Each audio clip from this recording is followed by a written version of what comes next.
Nan was in Loros for 2 days. Second day, it was early in the morning. It was about 8 o'clock, probably a little bit earlier than that. Grandad had received a call from the hospital to say that we needed to go down there, that Nan had deteriorated quite fast, quite rapidly, and we had to get down there now.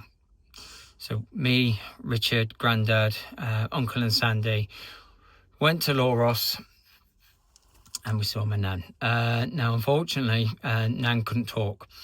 So what I said in the last video about my Nan telling me where the dairy milk was the last thing that she'd said to me. I suppose technically, good night, I love you, she'd said that, but that was the last really thing that I remember saying to me that a couple of nights before. So we go into the room, Nan's there, she's at peace. She's not really said, it's like she's asleep, but she's not asleep, which sounds strange, but she was laying in bed. We were assured that she was in no pain, but all of her vital signs had dropped significantly to the point that they were saying she didn't have long left. And I think it was about an hour.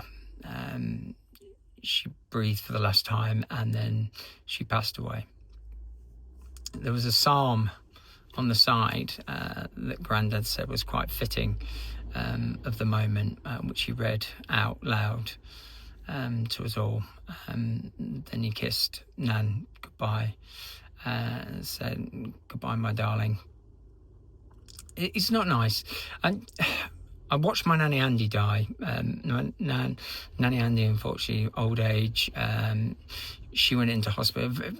Nothing for that. It was just old age, and she had some heart issues. She was on these big heart tablets. But we were there at Nanny Andy's bedside when she passed away. This was similar to that. So again, I don't remember crying. I'm not devoid of emotion. It's something to do with that. I just don't remember crying at all when Nan finally passed away.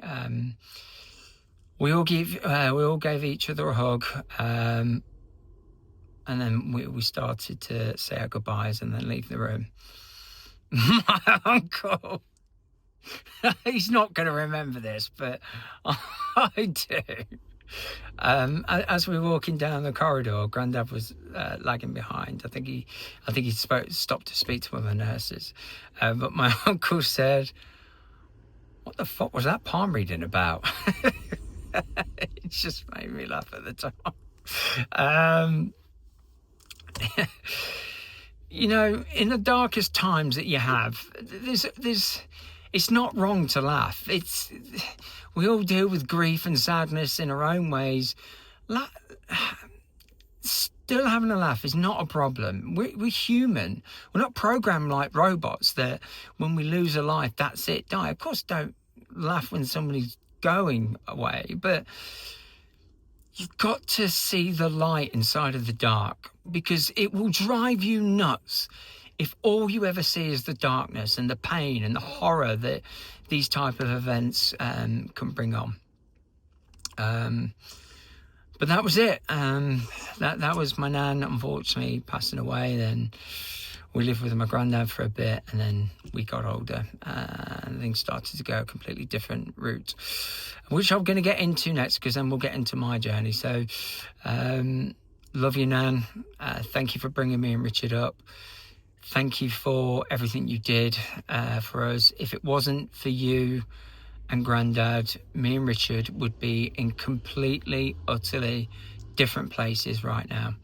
And God knows how bad that would have been. But you brought us up, and I hope we make you proud of the job that you've done.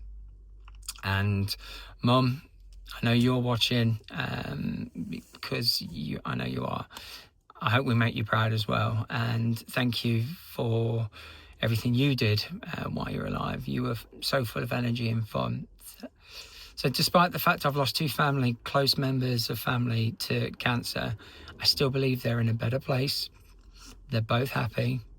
I'm hoping that right now they're watching this video calling me a pillock for actually doing a video. But I know they're watching us. And again, thank you for everything that you've done for me and Richard.